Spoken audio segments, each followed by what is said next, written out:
Terima kasih Anda masih bersama kami dalam Sapa Indonesia Pagi, masih membahas soal bagaimana dinamika yang terjadi di tubuh Partai Golkar setelah Erlangga Hartarto mundur. Semalam, rapat pleno memutuskan nama Agus Gumiwang Kartasasmita menjadi PLT Ketua Umum. Tapi kemudian yang menjadi menarik adalah Agus Gumiwang Kartasasmita sudah terang-terangan mengatakan tidak akan maju dalam kandidat bursa calon ketua umum definitif di Munas luar biasa. Masih membahasnya bersama dengan Kang Ujang Komarudin, kemudian ada Bung Dev Laksono dari Partai Golkar dan juga ada Bung Herzaki dari Partai Demokrat juga mewakili dari Koalisi Indonesia Maju. Saya ke Bung Dev. Bung Dev, ini kan menarik sekali ya, mengatakan Pak Agus Gumiwang mengatakan tidak akan mencalonkan diri, saya hanya menjembatani. Kemudian yang kemarin juga pada hari yang sama Bang Idrus Marham mengatakan bahwa nama Bahlil Lahadalia ini sudah mengantongi setidaknya dukungan dari 30 DPD begitu. Benarkah sudah ada operasi-operasi semacam ini sebelum Munas luar biasa yang bisa dikatakan ya tinggal melenggang mulus saja begitu? Nama Bahlil Lahadalia, Bung Dev. Kalau melenggang tiga mulus saja tergantung nanti hasil munasnya seperti apa ya. Yang saya belum bisa menjawab terlalu jauh. Karena saya juga belum mengetahui persis surat dukungan DPD itu dalam bentuk apa. Apakah itu dalam bentuk verbal atau apakah sudah ada surat yang keluar atau sudah ada baru berdasarkan pertemuan. Nah, nanti kita lihat sejauh mana. Akan tapi semua kader Golkar itu ya kita ini memiliki karakter, kalau dalam serangan kita pasti akan langsung menjadi lebih merekat, menjadi lebih solid, lebih satu. Nah, justru dalam hantaman dan tantangan ya, ketika kita menghadapi sedikit masalah, kita langsung cepat merekatkan untuk menghadapi sehingga bisa menyelesaikan kendala tersebut. Okay. Apalagi kita berkaitan dalam pemilihan ketua umum. Nah, jadi pasti kita itu akan cepat untuk beradaptasi untuk agar segera satu nama untuk memilih ketua umum yang terbaik untuk kita semua. Tapi nama Pak Bahlil Lahadalia ini memang sudah memenuhi syarat kan kalau untuk menjadi ketua umum definitif dari segi ADART? Dari segi ADART sudah memenuhi persyaratan beliau. Oke, saya ke Kang Ujang. Kang Ujang, sebenarnya apa sih yang menjadi pertimbangan agar bisa menjadi ketua umum dari Partai Golkar? Partai yang kita tahu menjadi salah satu partai tertua di Indonesia setelah PDI Perjuangan dan juga Partai Persatuan Pembangunan. Dan kita tahu Partai Golkar ini selalu berdampingan dengan pemerintah. Yang pertama tentu DNA Partai Golkar, DNA kekuasaan, DNA pemerintahan. Cuma sebelum ke situ saya akan jelaskan dulu kenapa selalu ada dalam pemerintahan ya, selalu ada dalam kekuasaan.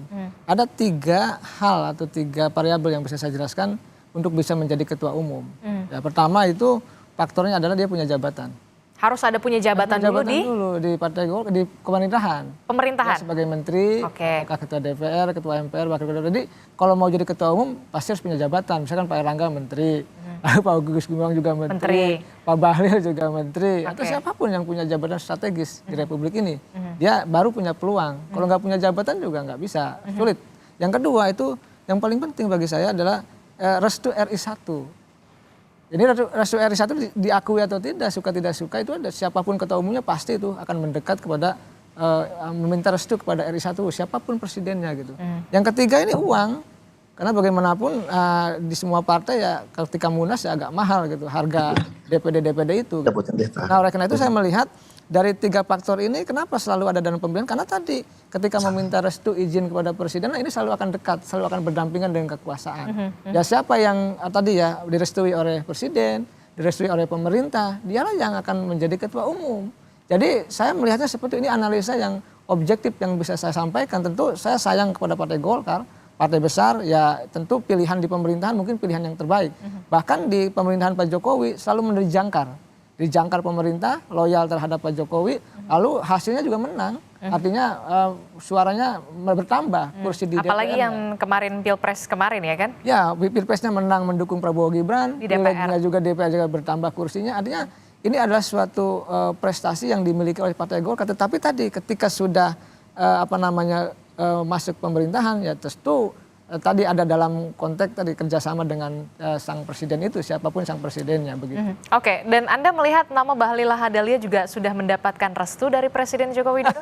Kan saya sudah analisa tadi. Jadi saya dari 2 hari mengkalkulasi ya, data-data gitu, informasi yang saya harus analisa, saya pilah-pilah secara objektif. Saya sudah sampaikan tadi di awal kepada Mbak Adisti bahwa skema yang saya baca adalah menempatkan Pak Agus Gumiwang sebagai pelaksana tugas. Dan ini terjadi kan. Jadi pleno memutuskan itu gitu. Dan itu ya hal yang lumrah saja, hal sudah biasa terbaca saja. Ya, tapi saya sudah membacanya. Nanti diadakan Rapimnas sudah dijadwalkan, termasuk Munas. Bahkan saya katakan Munasnya itu waktu itu saya mengatakan tanggal 17 atau tanggal 25. Saya agak salah, tetapi saya mengatakan di bulan ini. Agustus, bisa dicek juga itu komentar saya di banyak media. Nah, lalu saya katakan juga bahwa nanti itu Pak AGK hanya menjadi jembatan. Terbukti kan Pak AGK tidak akan maju.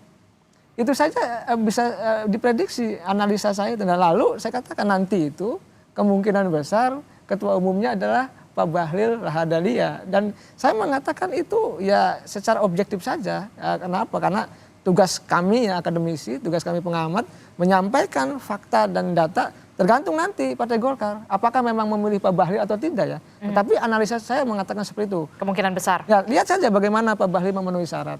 Lalu bagaimana sudah didukung oleh 30 DPD. Itu kan indikasi-indikasi mengarah bagaimana pernyataan-pernyataan Wakil Ketua Umum di media ya. Banyak Pandu Sudah terkonstruksi dengan baik. Jadi ini saya membacanya bukan sesuatu yang rumit. Tapi itu pun saya katakan kita menghargai apa yang dilakukan oleh Partai Golkar. Siapapun Ketua Umumnya itu hasil dari musyawarah demokratis ya, pemilihan yang ada di Munas Partai Golkar. Tetapi kita membacanya ya ini adalah skema-skema yang menurut saya ya yang bisa sudah kita baca secara sederhana dalam konteks analisa politik saya begitu. Oke, Bung Dev, bagaimana dengan analisa Kang Ujang soal DNA Partai Golkar yang memang selalu berdampingan dengan pemerintah, termasuk juga yang mau menjadi ketua umum Partai Golkar ini tadi ada beberapa pertimbangan, salah satunya adalah mendapatkan restu dari RI1, kemudian juga harus punya jabatan baik itu di kementerian atau di menteri, posisi menteri, termasuk juga isi tas. Gimana, Bung Dev? Ini sudah terpenuhi nih nama Bahlil Lahadalia syaratnya. Ya memang Golkar itu syarat dengan kepentingan penguasa. Jadi memang Golkar itu selalu di dalam ruang lingkup pemerintahan, baik di pemerintahan sebelumnya, apalagi di pemerintahan yang akan datang. Karena jelas-jelas Golkar itu mencalonkan Pak Prabowo dan selama kampanye kemarin kita sudah melakukan kegiatan kampanye yang cukup masif, termasuk juga baik di dalam internal ataupun eksternal ya.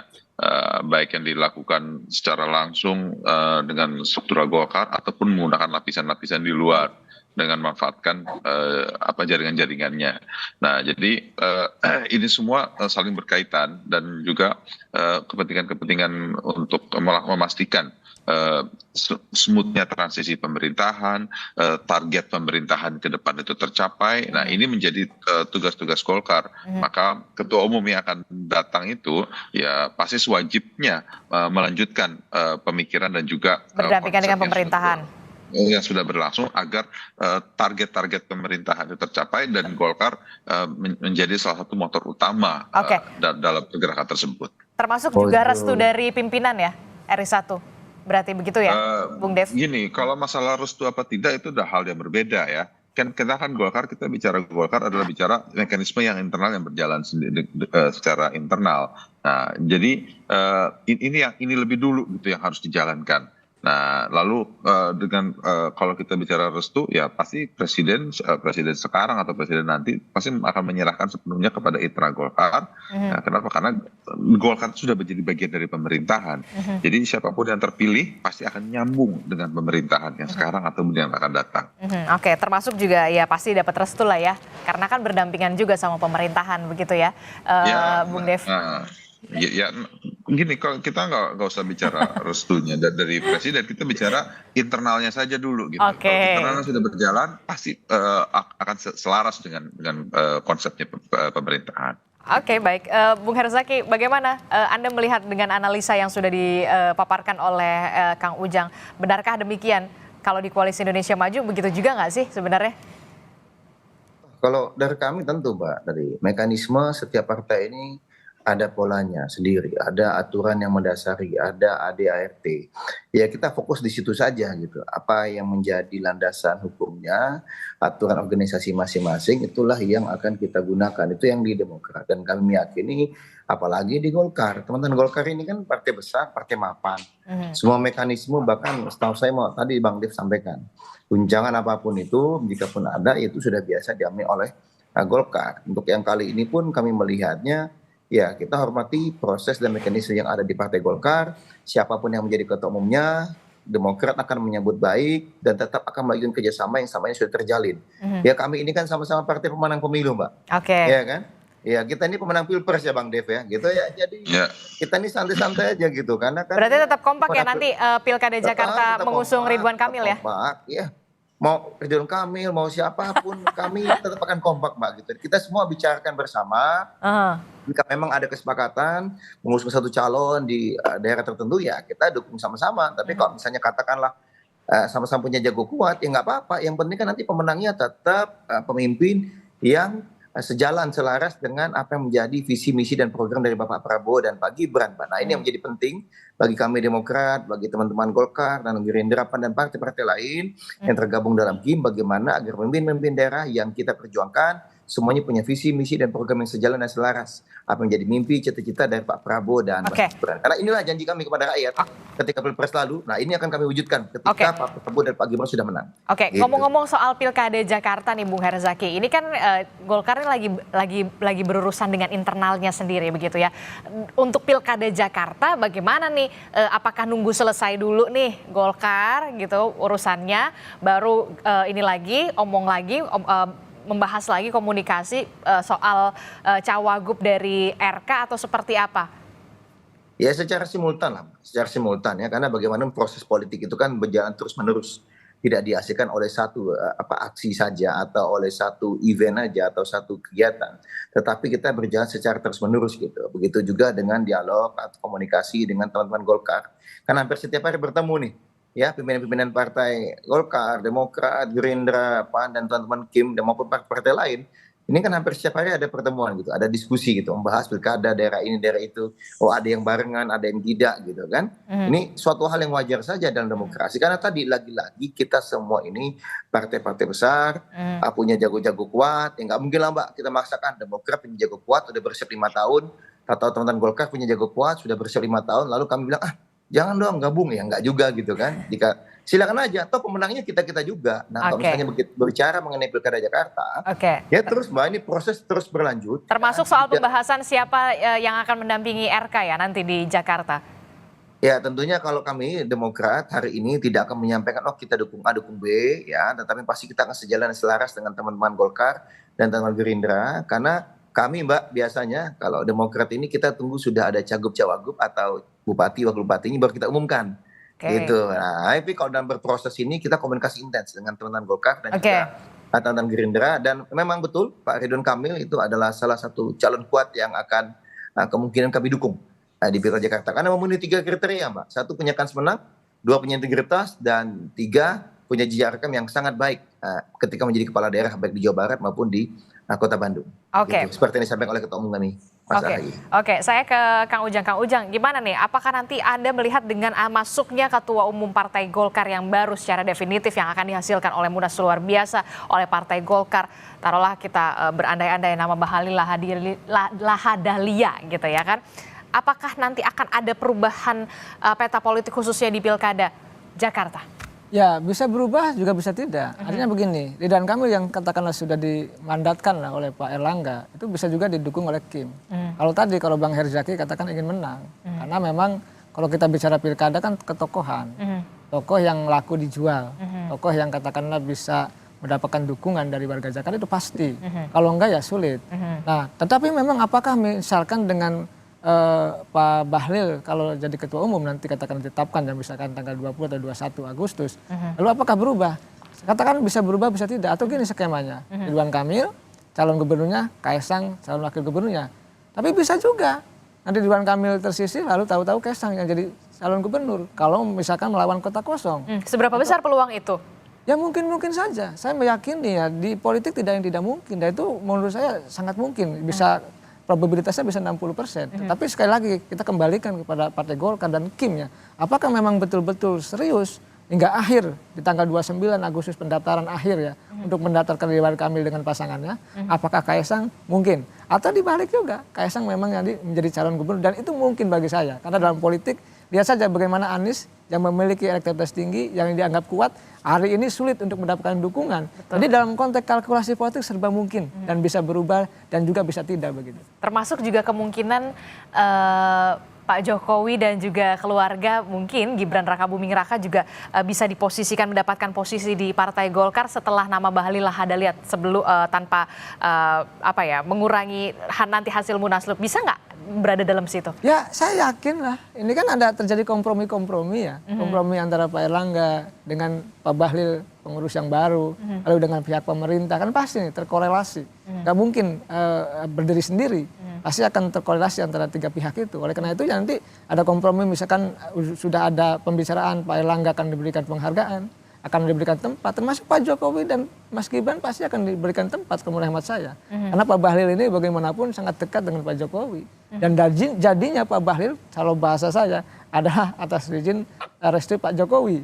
Dan dalam konteks hari ini menarik tulisannya Pak Dahlan Iskan, ya Golkar ini ya nanti akan memasukkan keluarga Pak Jokowi.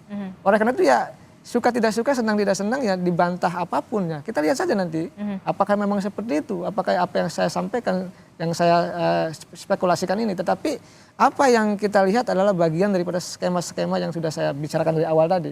Ya semua tentu kita menghargai mekanisme yang ada di Partai Golkar. Partai hebat, partai jagoan, Golkar selalu menjadi jangkar pemerintah. Apapun nanti keputusannya tergantung Partai Golkar, tapi saya meyakini iya akan mengakomodasi kepentingan Pak Jokowi begitu. Seberapa besar keyakinan Anda keluarga istana Presiden Joko Widodo, kemudian ada nama Gibran Rakabuming Raka terakomodir untuk berada di posisi Partai Golkar? Saya mengatakan bisa sampai 70% lebih. Karena begini. 70% lebih? Ya, kalau saya mengatakan begini Mbak, di Indonesia ini, mohon maaf sekali lagi ya, ini bisa dibantah memang. Tapi saya selalu katakan bahwa siapapun figur tokoh yang ketika tidak punya jabatan itu tidak ada perlindungan secara politik, secara hukum, bahkan secara bisnis. Oleh karena itu ya perlu ada perlindungan. Nah, yang bisa melindungi ini partai-partai besar. Lihat kan misalkan, mohon maaf Pak Herzaki, Pak SBY, begitu hebatnya Pak SBY berprestasi dalam 10 tahun terakhir. Tetapi partainya masih dikudeta kok, masih dikerjai kok. Nah dalam konteks itu ini berbahaya kalau tidak ada dalam naungan beringin yang rindang gitu. Dan apapun itu ya kita hormati apa yang dilakukan oleh Partai Golkar. Sekali lagi ya kami hormati itu. Mengadakan munas, memilih ketua umumnya, kita hargai dan hormati sebagai bagian mekanisme yang harus dijalankan oleh Partai Golkar. Walaupun nanti ujungnya ya mengakomodasi kepentingan dari Pak Jokowi. Anda melihat nanti akan ada resisten nggak sih ketika memang dari internal Partai Golkar, khususnya dari senior Partai Golkar? Sulit ya, saya pasti akan terima. Ini kan susah, di banyak partai itu kesulitannya adalah ada tanda petik ya. Ada persoalan-persoalan yang saya tidak bicarakan. Ya ada tekanan lah yang paling bahasa yang paling halusnya itu. Jadi saya melihat kalau itu sudah berjalan ya maka akan menerima semuanya. Resistensi Bahlil pun ada tapi tetap akan jalan dan sesuai dengan mekanisme akan terpilih. Resistensi misalkan Jokowi ya pasti ada tapi juga akan jalan. Karena Golkar sudah mengalami banyak persoalan yang bisa diselesaikan. Jadi saya melihat ya ini soal kepentingan akomodasi politik yang yang harus dijaga oleh Partai Golkar. Dan sekali lagi saya meyakini Golkar bermain aman, bermain smooth dan selalu bisa menyelesaikan persoalan. Tetapi tadi ya kita terkaget-kaget Pak Erlangga mundur, pasti ada masalah tetapi itu bisa diselesaikan oleh Partai Golkar begitu Pak. Oke, terakhir Bung Dev terkait dengan analisa dari Kang Ujang ini saya juga terkaget-kaget begitu ya jika nanti memang nama Bahlil Lahadalia menjadi ketua umum definitif yang memang direstui dan dikehendaki oleh seluruh unsur Partai Golkar, ada spekulasi akan ada akomodasi terhadap keluarga istana, nama Presiden Jokowi termasuk Gibran Rakabuming Raka yang nantinya juga akan ditempatkan di posisi Partai Golkar. Bung Idrus juga sudah mengatakan kalau memang Presiden Jokowi mau masuk Partai Golkar tentu menjadi berkah tersendiri. Anda sependapat? Ya, kalau bila mana Presiden Jokowi akhirnya masuk ke dalam Partai Golkar pasti akan menjadi aset yang luar biasa. Baik kepada beliau akan terus tetap mengabdi kepada bangsa dan negara dan juga kepada Partai Golkar. Pasti akan mendapatkan dukungan semangat baru dan juga pandangan-pandangan baru dan perspektif dari beliau selama menjabat selama 10 tahun. Dan itu semua bisa menjadi bagian dari kinerja-kinerja politik Golkar, baik di tingkat pusat melalui DPR RI atau melalui menteri-menterinya nanti di pemerintahan yang akan datang, dan juga melalui kepala daerah dan DPRD se-Indonesia. Tentu kita berharap bahwa kita bisa segera menyelesaikan ini, segera memilih ketua umum baru untuk segera mulai menata untuk memasuki di era pemerintahan yang baru. Gitu. Oke, baik. Kalau Pak Jokowi memang betul akan masuk ke Partai Golkar, tentu saja Anda mengatakan ini menjadi aset yang luar biasa begitu ya, Bung Dev ya? Iya, tentunya. Oke. Karena pengalaman beliau pasti akan berdampak yang positif bagi kita semua. Oke, terakhir Bung Herzaki. Ya, kalau dari kami, seperti apapun yang dialami, yang terjadi di Golkar, kami menghormati semua proses yang berlaku. Karena bagaimanapun siapapun tokoh ya, mungkin kalau menurut saya katakanlah bahkan Bang Ujang sendiri misalnya suatu saat memutuskan masuk partai politik, bisa jadi Golkar akan menjadi salah satu partai yang sangat menarik. Karena bagaimanapun ini partai besar, sudah bertahan puluhan tahun. Ya kita tahu juga jejak istilahnya jaringannya juga sampai ke daerah-daerah. Ya kami sendiri juga banyak belajar dengan teman-teman Golkar. Kami kan masih baru 22 tahun ya, tahun ini baru mau 23 tahun, beda jauh nih dengan teman-teman Golkar. Tapi tentunya kami siap dengan siapapun pemimpin baru. Nanti di Partai Golkar, ada tokoh-tokoh baru di Partai Golkar.